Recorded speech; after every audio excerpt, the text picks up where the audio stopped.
Aloha and good afternoon, good morning, good evening, wherever you are. My name is Jürgen Steinmetz, joining you from the Breaking News Show in Honolulu, Hawaii. With me today is Tim Chrisman. I have to ask where he's joining us from, but I know he's probably in New York or Washington, or where are you? Just outside Washington, D.C., Jürgen. Washington, D.C. I Yeah. thought so because he's involved in a company, what is called, he's the executive director, better, for the Association for Space Financing Foundation for the Future. This sounds really, really exciting. And those that watch us frequently, we had a guest and talked about the possibility of space tourism just a few weeks ago, a gentleman who joined us from Switzerland. And but Tim is up to something different, and I haven't figured it out. I think he runs also, it's a marketing company, wanted to establish hotels on Mars. I don't know. I'm just making this up. But Tim, welcome to the show. Tell us a little bit more what you're doing and who you are. Yeah, gladly. I'm born and raised in Alaska. It's a travel show, so a lot of people like hearing that I'm from Alaska because a lot of them want to travel there. I wanted to travel out, so I got my fill. I'm done. But born and raised Alaska, was in the U.S. military for a while, and about 2 years ago, a little more, started this organization called the Foundation for the Future. It's a nonprofit. And the idea is it is helping draft and advocate for policies that will advance long-term investment in space infrastructure. And so we define that as physical, spaceports, logistics integration, human, the workforce to actually build it, and then finance, the bonds and loan guarantees. And that's where the Association for Space Finance comes in. It's the industry association for space investors. So we represent their interests to Congress. But what we're ultimately trying to do is make space boring enough to be real. Space is this cool, sexy place, but nobody really believes they can go there. They're not an astronaut, they're not a rocket scientist. And so it's not even on people's list of places to go, even though this year is the first time anybody went to space for less than $1 million a piece. Virgin took a handful of people up. They didn't disclose the price, but it was less than $500,000. And so while that's out of reach for the vast majority of humans, including me, that's coming down an order of magnitude over just the last 5 years. Most astronauts going into space have cost anywhere from $25 to $100 million per seat. And when private citizens try to do that, there was one that did it a while back, that went to the International Space Station. They're paying upwards of $100 million. And so the fact that just in the last 5 years, the price has come down to $500,000, with multiple companies, SpaceX included, saying they want to get it down to where the price of a ticket to space and through space is roughly the cost of a business class ticket, transcontinental. So wow. $5,000-$10,000.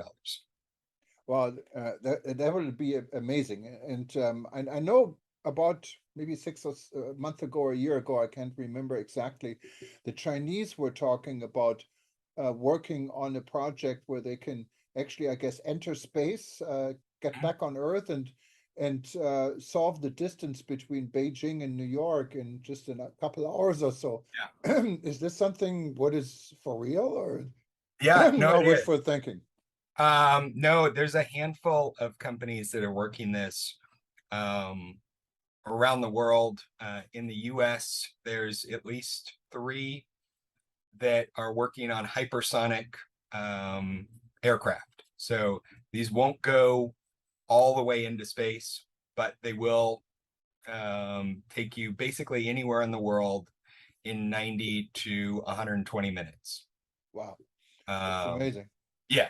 and they take off and land just like an aircraft.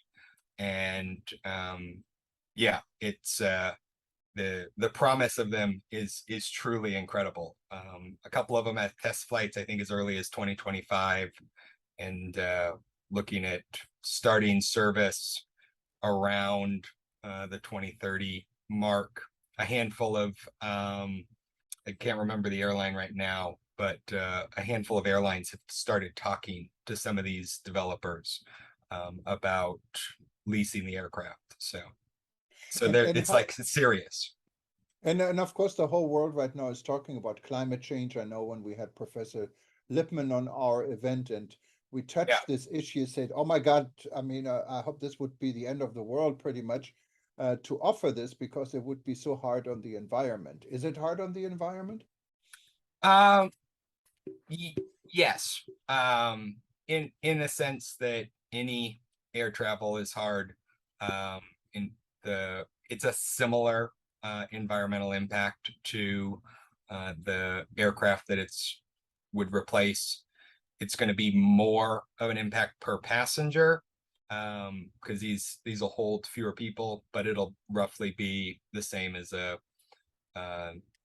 747. So not as good as the newer ones, but not not like a rocket. Okay. And and how safe do you think it could be before, or and you said there, of course, there's the development. We're talking several years or maybe even several decades Yeah. away. And but how safe could this be? I mean, I'm probably way too chicken to get on a thing like this. But Well, I no, and don't that's know. fair.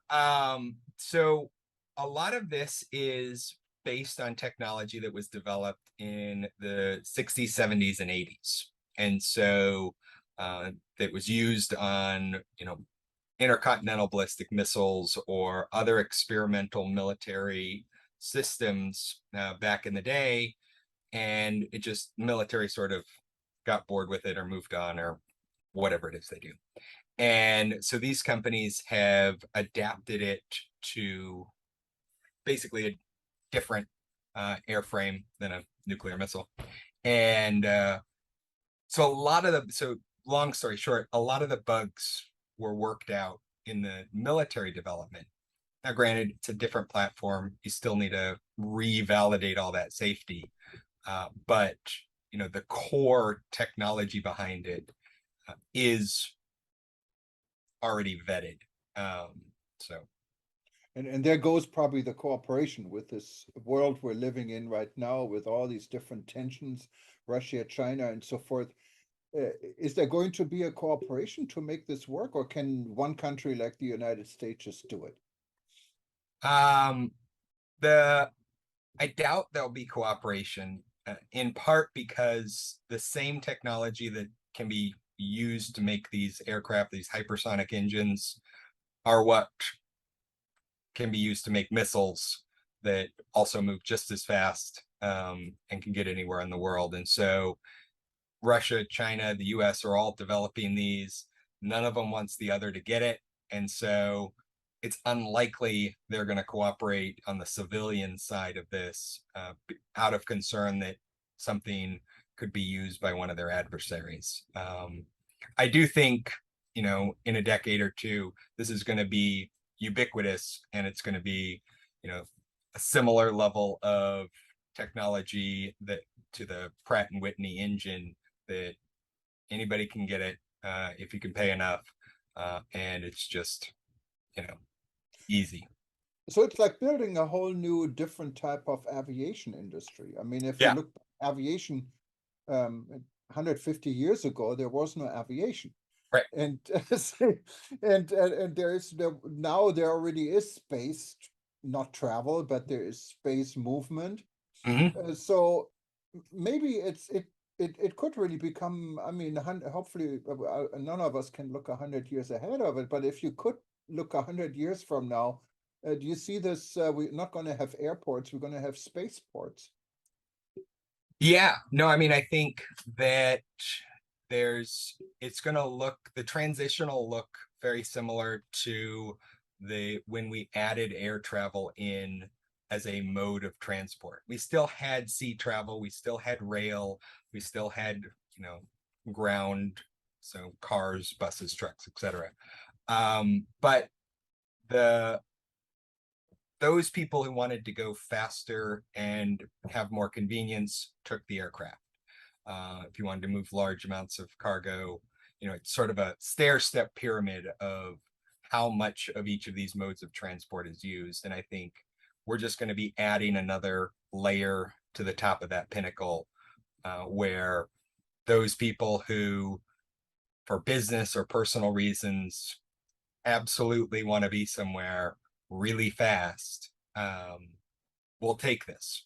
There's probably not a need for the vast majority of people and the vast majority of cargo to move that fast.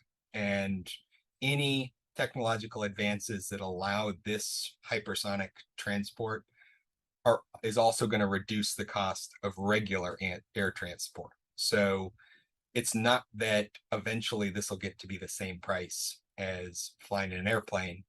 It'll always be more expensive and be that next level up, which is something we haven't had. We've been flying the same speed in airliners since what, the 1960s? Yeah, and what happened if you go back and talking about the same speed? We had the Concorde, and I was one of the people who actually was able to travel the Concorde one time from Paris to New York and then on to Washington on Air France. I never forget this. It was a really, really interesting experience. We took off over Paris and we crossed England and the Channel, and then it felt like we're taking off again. And all of a sudden, everything outside is dark blue, and it looked fantastic. Yeah. We had good food, and we landed in New York and had breakfast all over again. So why did this stop? I know they had a terrible accident.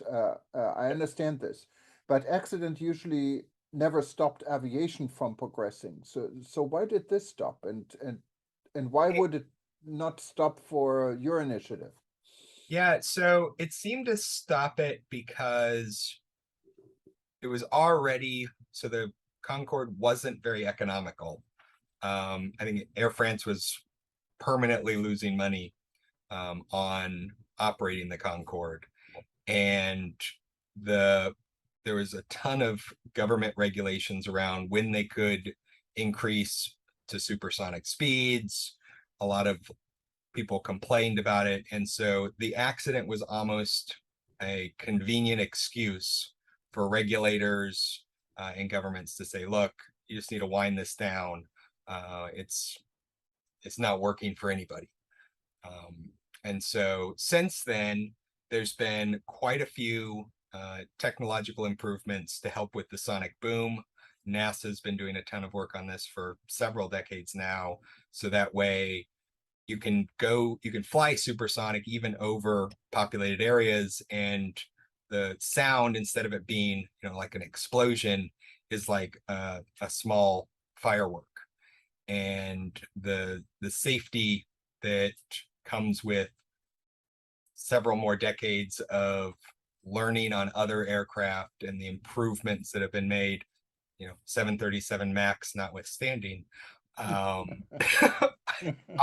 things that can apply to this new mode. And so between those two and the space tourism that sort of resets a price point for people, that instead of directly comparing it to air travel and saying, oh my God, it's 4 times the price of a ticket, they can say, oh, look, we're only, a 5th or a 10th the price of the true luxury flight. So all of help. Right. Now, your company is involved in securing financing for these type of activities. What do you guys do? So we're the industry association for those investors. So essentially a union where these investors pay to be members, and we develop policies and advocate for those and regulations to help support expanding access to capital for the space sector. And that includes hypersonic flight. Now, it's maybe it's one of your trade secrets, but if it isn't, who would invest in this now? What type of companies? You looking at Boeing or Airbus or So Emirates or yeah, so the our membership ranges from family offices managing the money of high net worth individuals all the way through Barclays Investment Bank. Basically any sort of finance entity in between.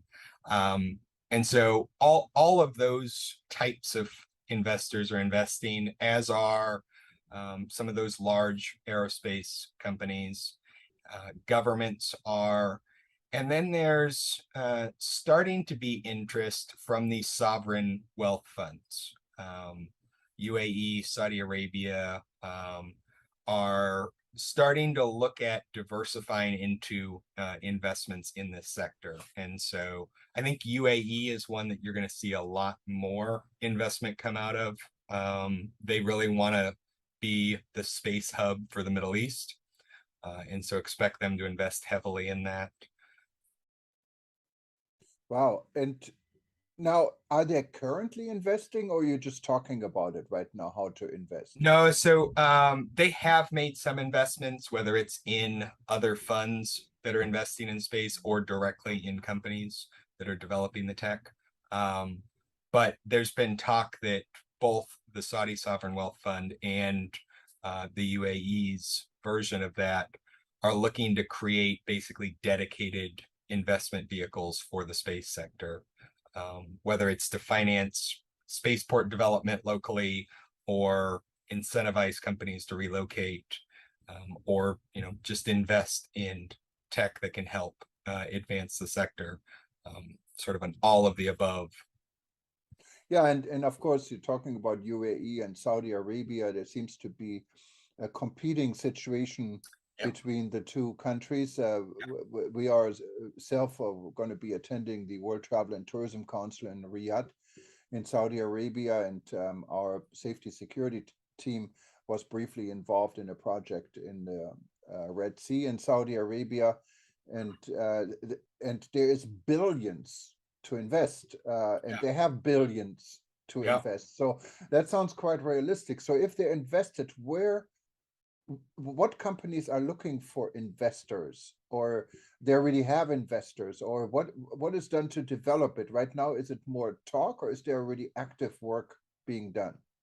There's quite a bit of work being done. So far this year, about $20 billion has been invested in the space sector. And that has gone to startups that are creating new forms of new kinds of satellites, these hypersonic vehicle manufacturers like Radian Aerospace. There's cyber and sort of server startups that are trying to put server farms in space, and a number of the big launch companies like SpaceX and Blue Origin and Virgin. So it sort of runs the spectrum of company types that are getting financing, and really the last 2 or 3 years have been fantastic for investment in the sector, in terms of it growing rapidly. Yeah, and of course, when you invest into something, you want to see a return. Right. And this seems to be more like a long-term project. So, how likely is it that you see a return in your lifetime on this? So most of the investors are expecting a return in the next 5 to 7 years, and we've seen so early investments in like SpaceX returned between 5 and 10 times their value. In that 5 to 7 year window, there's a handful of other companies that are already generating revenue, whether from the government or commercial sector. And so it does look like some of these are going to be revenue generating companies in the near term. Now, that's more on the satellites and satellite servicing, but these like hypersonic launch vehicles, they're trying to figure out how can they get revenue from a government or cooperate on government contracts to start getting revenue to help sustain them. But even they are saying, look, we can do this pretty fast. This is not going to be the same development timeline as Boeing or Airbus. We just don't have the same bureaucracy that's going to slow this down.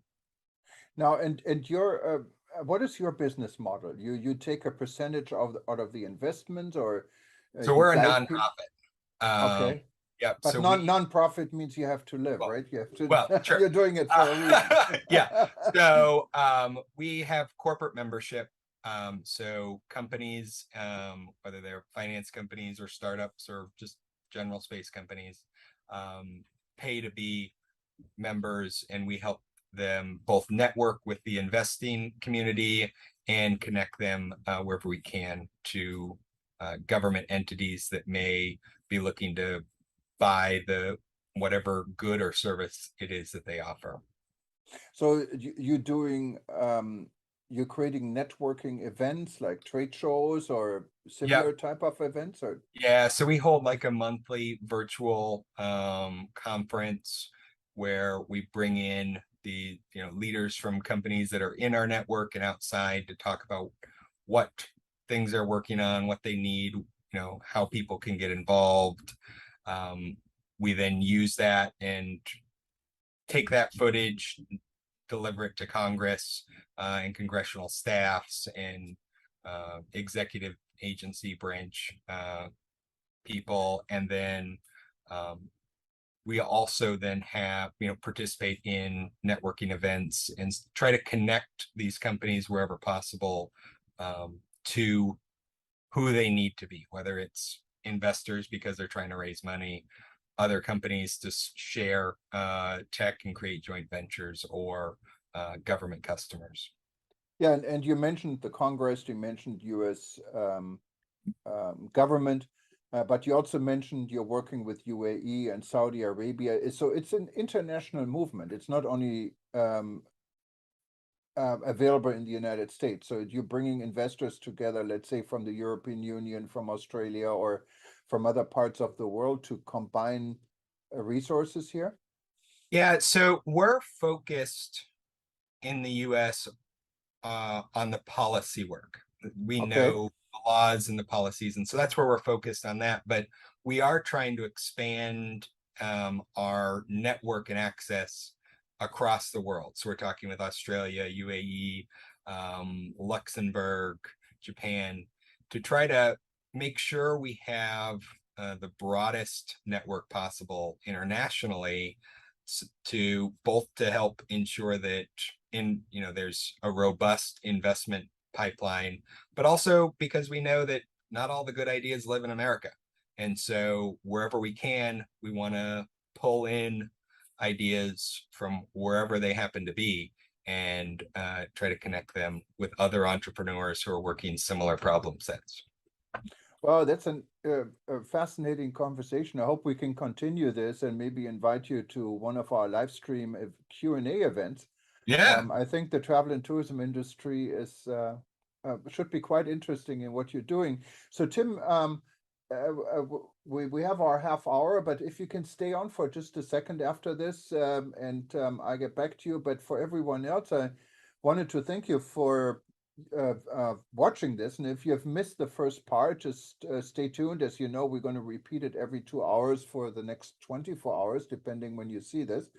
And then, of course, you find it on our YouTube channel, on our Vimeo channel, and you find it on breakingnews.travel. And if you read any of our publications, eTurbo News, Aviation, and so forth, just click on events and on our link to YouTube, and you can watch this again, because it was an interesting discussion. I really enjoyed it, and hopefully we can stay in touch. Tim, and good luck with everything you're doing. And maybe we forgot to mention, if someone wanted to look you up, you have a website, right? We do. It is f4fspace.org. So the letter F, the number 4, the letter F, space.org. Yeah, and you see it on the screen right now. And so if you wanted to get in touch with Tim or see what he's doing, just go to the website. It's on the screen, and get in touch with him. If you lose his contact, feel free to click on contact on eTurbo News, and we'd be happy to connect you. Again, thank you so much, and aloha from Hawaii, and hopefully we talk to you soon. Sounds good. Thanks, Jürgen.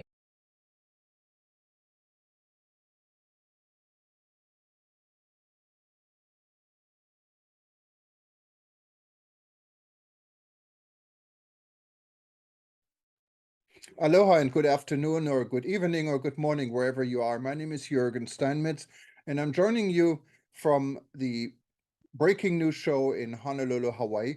And with me today is a gentleman, and I'll let him introduce himself before I mispronounce his name, but he's joining us from London.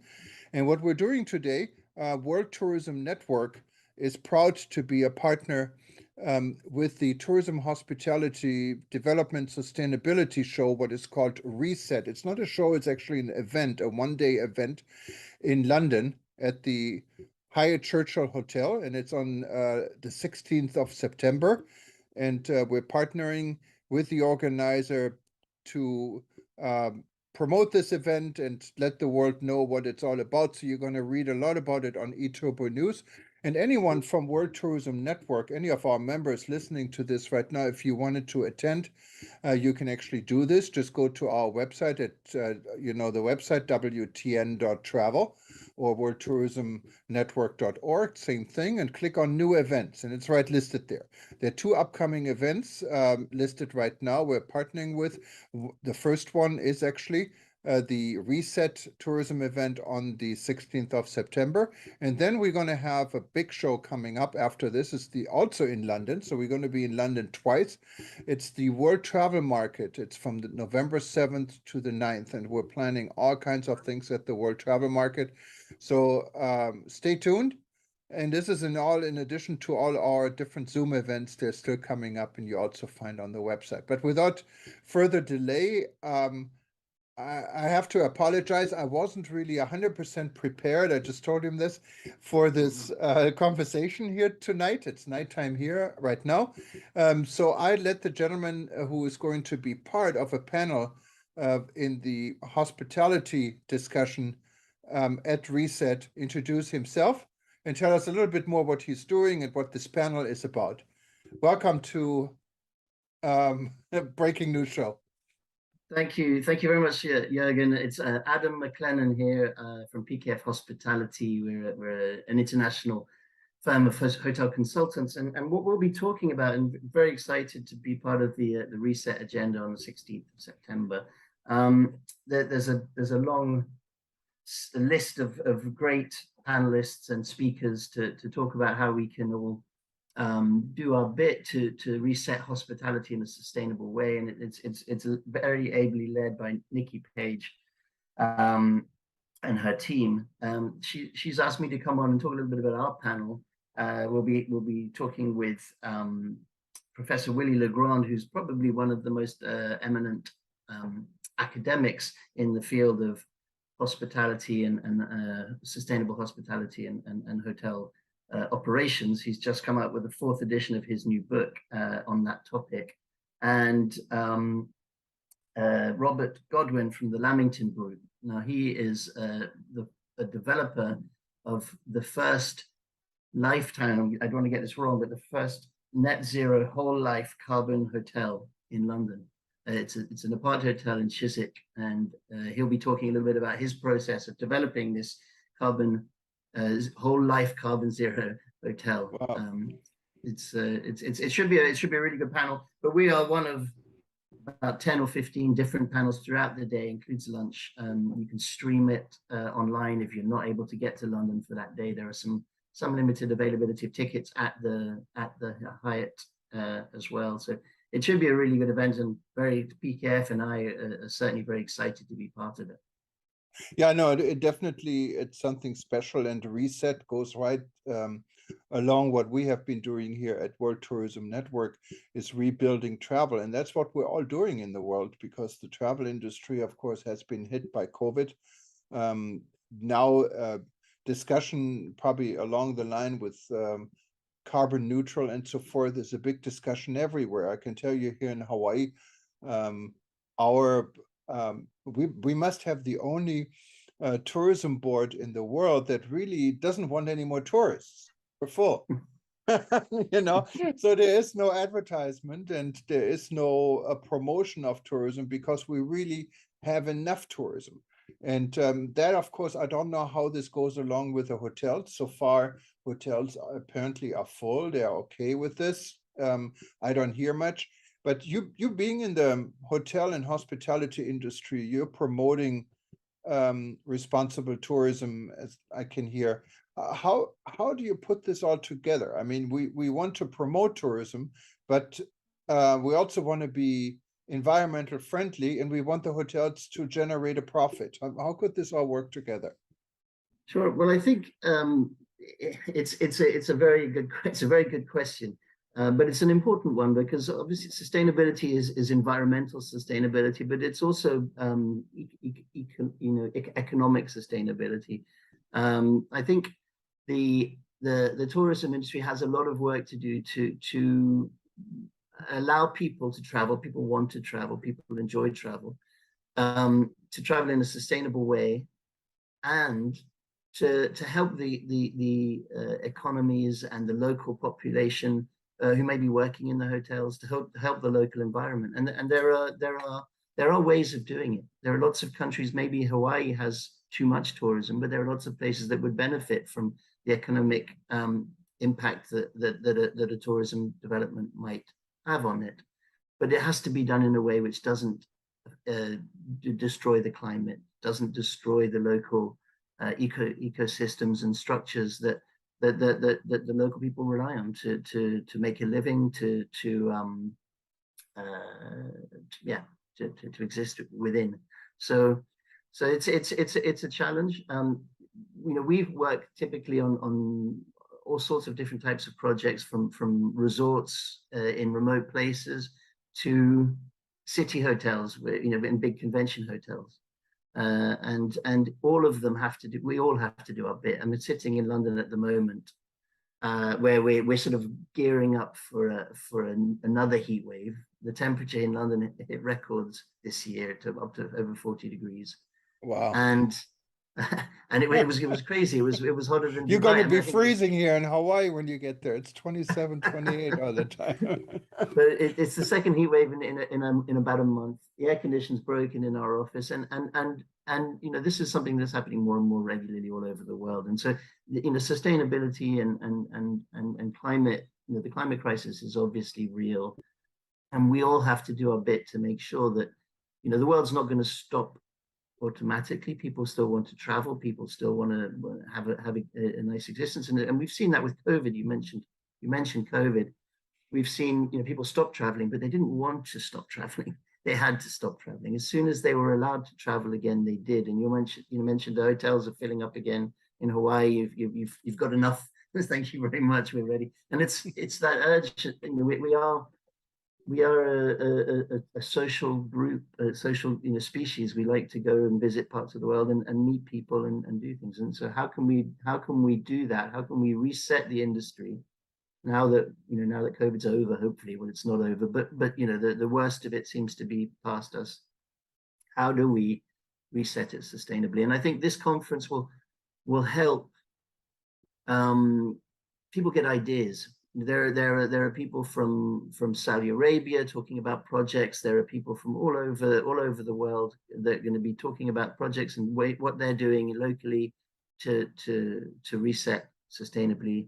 Nikki and her team have developed some great tools and some great systems in house to do that, to help hotel owners, hospitality and tourism professionals to develop more sustainably. So those things will all be highlighted, and I think it's going to be a really good opportunity for people. Now, the panel you're attending or leading, tell us a little bit more about this panel. What are you guys going to discuss, and who's going to be on the panel? Sure. Well, I haven't met. I've met both of the panelists many times, and they're very, very passionate about what they talk about. We sit on some councils together on sustainability, and we'll be talking about how more on the operational side and the value side of it as well. So we'll be hitting a little bit about how it it can be done. You mentioned something earlier in your question, and I don't think I touched on it, but how can you do this and turn a profit? It's easy to be sustainable if you don't mind about making money, but how do we do that at the same time as making a profit? And I think ultimately those questions used to be hard to answer, and now they're becoming easier. Robert Godwin is a business person first and foremost, and he has developed a hotel, spending their own money and obviously borrowing money to develop it as a whole life, first net zero whole life hotel. And he's going to talk about why he did it and how it was important. Obviously, climate change is important to him. It's one of the important metrics, but also he wants to make a business that's profitable. So we're going to talk a little bit about that.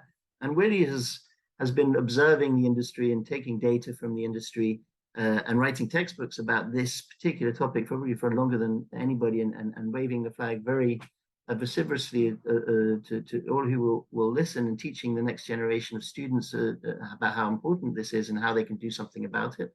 So he will be hopefully presenting some good ideas as to how people can actually make a difference within their properties or within their hotels, and also why it's important from a financial perspective.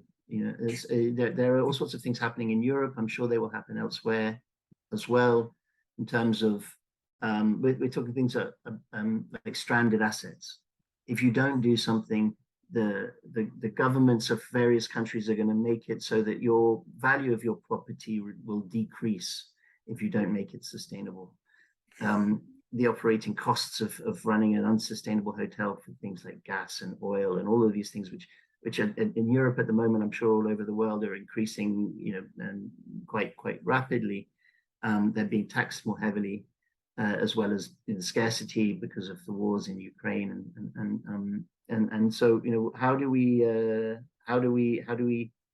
combat this? Well, we figure out ways of making our properties more sustainable, and that's one of the ways of doing it. And hopefully Willie will touch on some of those things. I'm sure we'll think of lots of other interesting things to say. We'll have a tight schedule, but one where we'll touch a lot about a lot of those types of questions. Now, for those that don't really understand what you're saying with net zero, what is net zero? Ooh, that's the question I wanted to ask Willie, because actually there's net zero in operation, so you're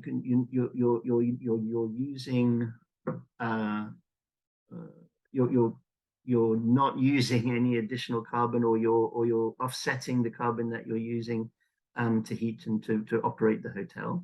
But then there's the whole life net zero is also the construction of the building, the materials that went into it, the supply chain that you're using.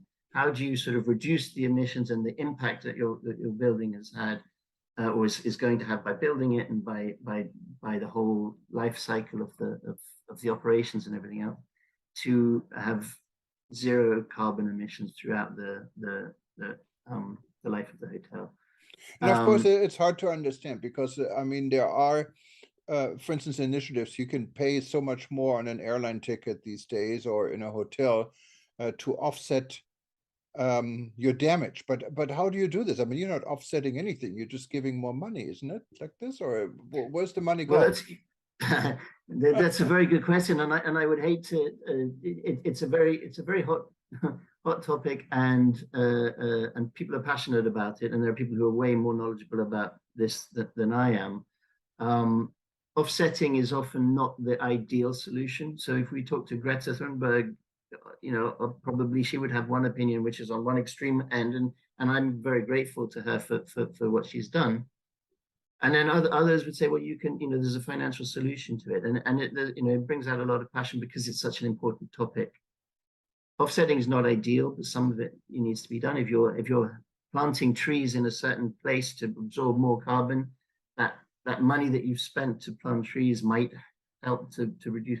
But those things all have to be tested, and it's challenging. So oftentimes, people are paralyzed with fear to do something because the thing that they think they're doing, which is correct, somebody else will turn around and say it's not perfect. But ultimately, we all have to do something. So we may discuss some of these types of things. Robert has a prime example of what he's had to do. They might be offsetting some of their emissions at the moment, but they're trying to reduce them as much as possible to start with, reduce the impact, and then do things that are positive in order to offset them. If you can. No, I'm sorry, didn't mean to interrupt you, but it is hard if you're from a consumer's perspective. It's really high tech talk, and no one really has an answer. And I hope someone comes up with a guideline for a traveler, for a simple traveler who said, yes, I want to travel responsible. How would I do this? Should I pay you more money? Where does this money go? What do I get for this money? Or should I ask to have my room only cleaned once a week instead of I think every 3 days is now normal, no longer every day? Or is this only because we don't have enough maids anymore because people found other jobs? It's hard to really understand how to operate, and also as a guest to be a responsible guest and offset your damage. Because once you're in this environment, you want to enjoy the hotel, you want to enjoy the destination. Here in Hawaii, a lot of people talk about respecting culture. Well, I mean, I lived here for 35 years. I haven't seen much of the culture. Yes, of course, it's there.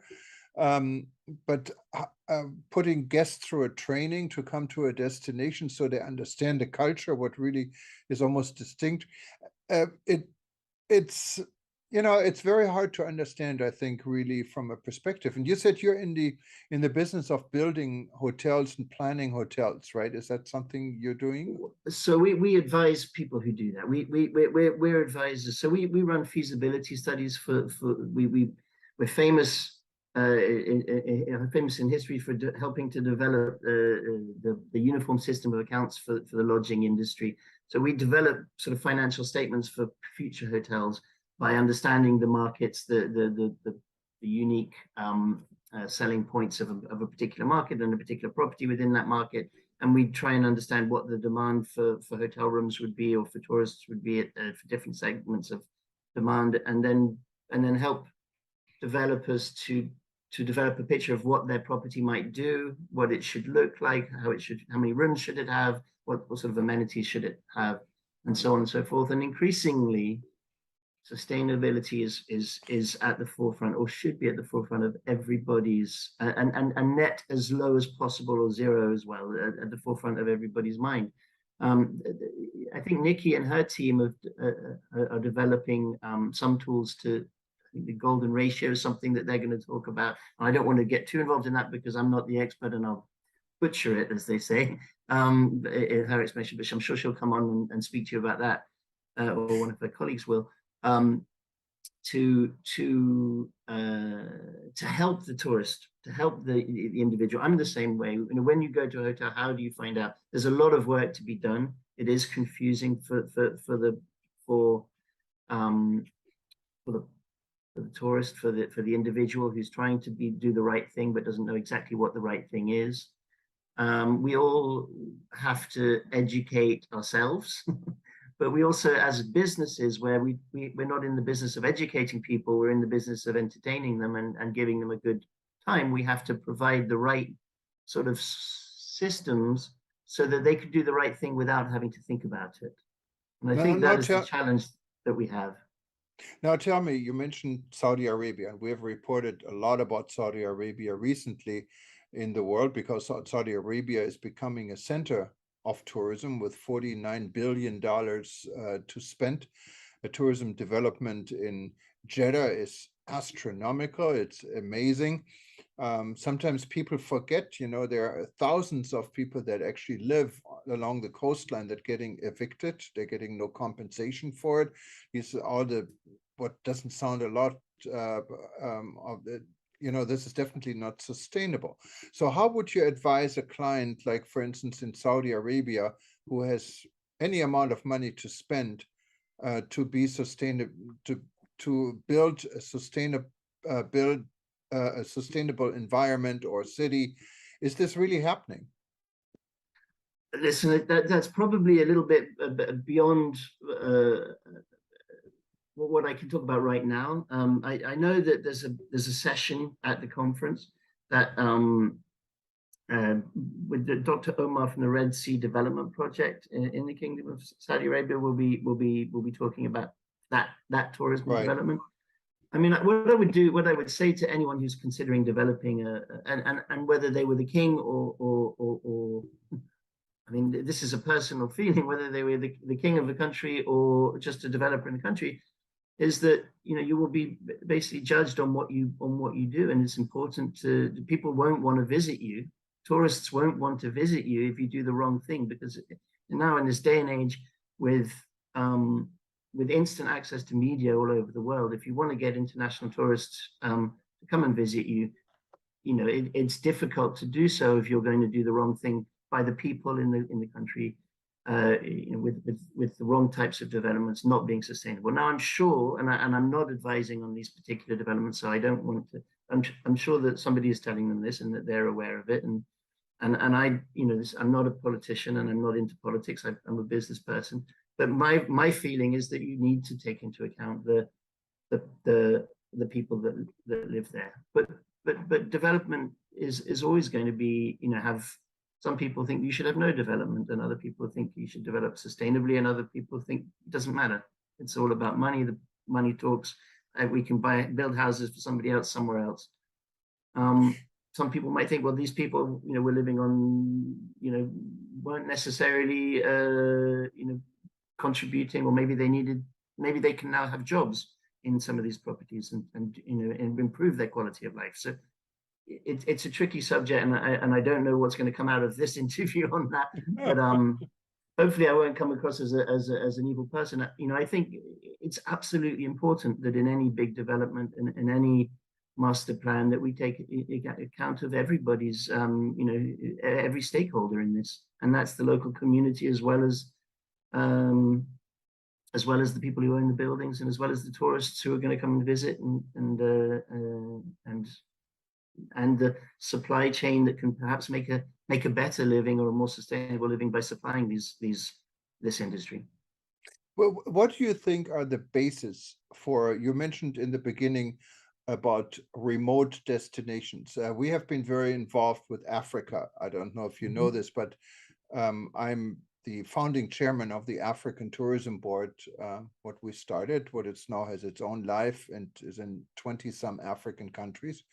I'm dealing with requests. Just yesterday, I talked to a gentleman in Niger, what is not really the safest place on earth, but they're serious about, and they have committees and they have money behind it now to build a tourism industry.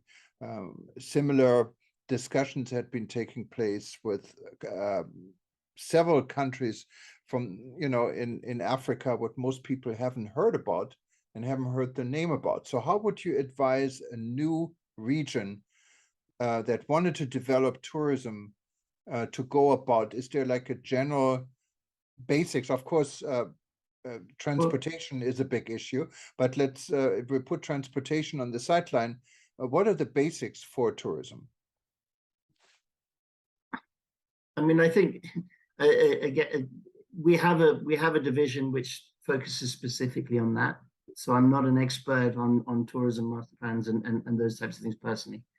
We have a really, really strong division that talks about those things. I'm happy to introduce them to you. But as a hotel advisor, I can say that one of the main things that we look at is can people get there, and why would people travel there? So what do you have that would make people want to travel there? Right. Is it industry? Because obviously lots of people travel for work. That brings people in it. People who travel for work spend money and stay in hotels. So that's one thing. But if they're doing it as a tourism thing, what if you've got locally that can be amplified and shown to people that will provide them something that they don't get at home, and that's important. And they have to feel safe. I mean, not everybody. Some people are thrill seekers and they don't mind going into a war zone, but most people want to be safe. They want to be able to get there. And there's different levels, so that we did something in Cape Verde recently where it was a mass tourism market. People want to go there because they want to get this beach holiday and they want it to be sunny, and they want it to be sunny in the times of year where it's not sunny where they are. Now, a lot of places have that, you know, in Africa especially, there's lots of sunny places, but there are other things. Maybe people want to explore the jungle. There's wildlife in certain places which you wouldn't see anywhere else. So you could have, you know, you can promote all sorts of different things. I think key is can you get people there relatively affordably? Because if people can't fly there affordably, then or get there relatively affordably, then it's going to be hard to persuade people to come in any numbers. If you do a very boutique, very luxury hotel product, then that doesn't matter quite so much, because people will, you know, affordability is less important. But transport links is important, and I think safety, and then having something that people, you know, that will interest them. And I think everywhere has something of interest. Yeah, obviously safety is a key, and we had many discussions on safety, security around this, and it's a key. Transportation is a key. Many of the our members at World Tourism Network are concerned about big industries like in the hotel industry, the Marriotts, and these guys. They're doing a lot of good, but are they really sustainable in a way that they generate meaningful jobs and meaningful investments for local communities? Can they operate safety, or what support do you think there should be for medium and smaller size businesses to have a chance to compete with the big industry, specifically in regions where the big industry isn't there yet? I mean, when they're still exploring, is it a danger for a family to invest their life savings and the life savings of an entire community in building a lodge, for example, and then the next day the lodge works fine and a big hotel company comes in and they have to close the doors? How do you keep the sustainability in this? We have a team in Africa as well, and it is different. Then that's a very good question. Listen, I don't think the big brands are bad. But no, I'm not saying this. I'm not saying this at all. Yeah, no. Yeah. And I know, you know, I'm not. But I mean, I think they have a place. People, especially in Africa, in the past, a lot of international travelers felt more comfortable and secure going to a bigger brand than to an independent hotel, where they perhaps don't have that confidence that they're going to get what the brand promises to them. How does a small, I mean, I think in the hotel industry is a risky business, you know, like every business. I think you can do great things on a small scale, but it helps to have get good advice. I mean, I'm not trying to plug myself here, but I think you know, I think lots of people don't want to stay in a big branded hotel, and they would rather stay in a more boutique environment. Then there are lots of groups that are doing that. But boutique is no longer not related to big brands. If you look at the big brands, from Hyatt down to Marriott, Hilton, they all have their boutique brands. I mean, I'm a Hyatt guy. I'm a globalist with Hyatt, so I stay there more than 100 years a night. But I see now the small luxury hotel types and even private apartment rentals. So is there a chance for the medium guys, the ones that really are independent and have maybe family run or operations, or wanted to invest into something? I think so. Yeah. I mean, there are reasons for asking a brand to participate, and they don't always manage. They can just be a soft brand that will drive people to your door. But even as an independent, you know, if you do the right thing, there are tools out there that can help you to market your hotel around the world. You know, I think the internet has democratized it a little bit. Having said that, you know, there are lots of Hyatt people out there. Maybe you would choose, and if there was a soft Hyatt brand that you could go onto their website, maybe they would choose something like that as well. So you could, you know, there are small luxury hotels and various other types of, you know, hotel soft brands that you could put in as an independent that would help bring people to you and give them that confidence that you are the right thing. I think generally what the brand does is accelerates the ramp up a little bit. As an independent hotel, you're developing your own thing in your own community. you can certainly succeed. And I think, and I think that some of the best hotels out there are these things, but they're difficult to discover. It takes a little bit longer for people to find them. You know, you don't have the big marketing, the direct line to somebody at you know, Condé Nast Traveler or something like that. Somebody has to somehow discover you and then write about you, and then, you know, and then you'll be very successful. You know, the entrepreneurs that develop these kinds of things have to be, you know, have to be clever at how they market them if they do them themselves. And that's what, you know, sometimes the brands help to bring to the table. But it's not to say it can't be done without a brand. I think it certainly can. And there are some really great properties that are not branded with a global brand. Yeah, no, and it's also about training, obviously, training in marketing, not only hotel operations. You know, you see, I've seen in Africa some fantastic places, lodges there run fantastic. No one knows about them. And then when you see why, because they operate with a Gmail address and a website with a local name, no one can ever remember.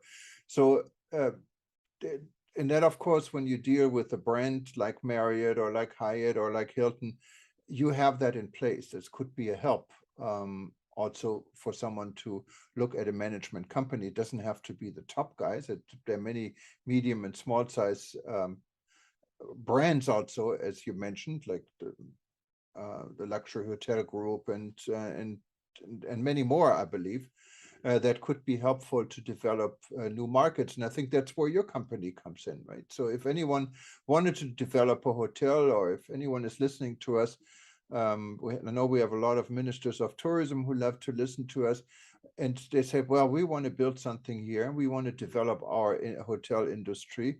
Would they contact you, or?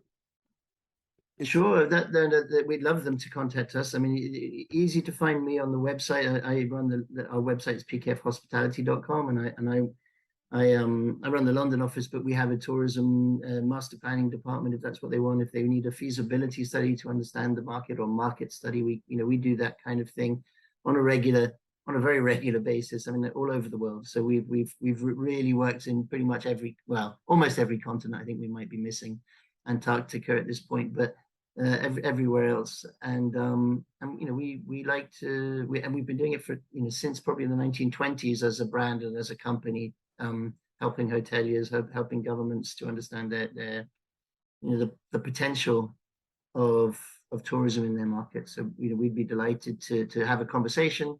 We've got a team of around about 100 people internationally. We've got about 20 offices around the world, in different countries. So, you know, we have people on the ground as well as an international pool. We work as one company. So we send the right people to the right project. Doesn't matter where we're located. You know, we're an international business, and hospitality and tourism is an international business. So we'd be delighted to talk to any of your listeners.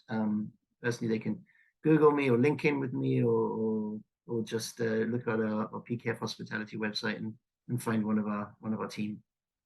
No, wonderful. And of course, you can also attend the Reset meeting in London if you are in London, or if you're planning to travel to London.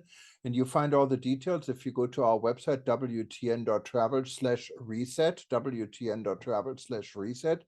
And if you forget this, just click on contact, send us a note, and we'll be happy to guide you. And as you said, this will also be live streamed. We're going to live stream it on our live stream channel on eTurbo News when it's there, and repeat. And of course, when we're done live streaming like this conversation as well, it's always on YouTube or on Vimeo or on breakingnews.travel or on livestream.travel. So you find it everywhere, but it's nothing beats to be part of it. So if you are in London, I think this is really the place to go. It's the Churchill Hotel in London. And thank you so much for being a guest today. This was a fascinating discussion. Hopefully we can do more, because I think a lot of our members are interested in what you're doing. And if you want to join World Tourism Network, or anyone else listening who is not a member, just go to wtn.travel, click on join. We'd love to have you on board, and you can even start your own interest group. So if you wanted to do an interest group, in your case about hotel development, we don't have this yet, but we may have a number of takers who want to be part of it. And that's how the conversation starts, because after all, what we are a network. For those on eTurbo News watching us now, this will repeat every 2 hours for the next 24 hours.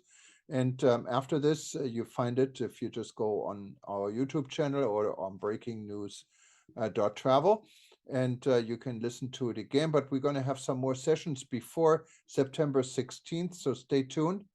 And again, hopefully we see you in London, and thank you so much for being on our show, and good morning, good evening to London. It's now when we record this Tuesday night at 11 before midnight, and I'm not bored. I'm not even tired.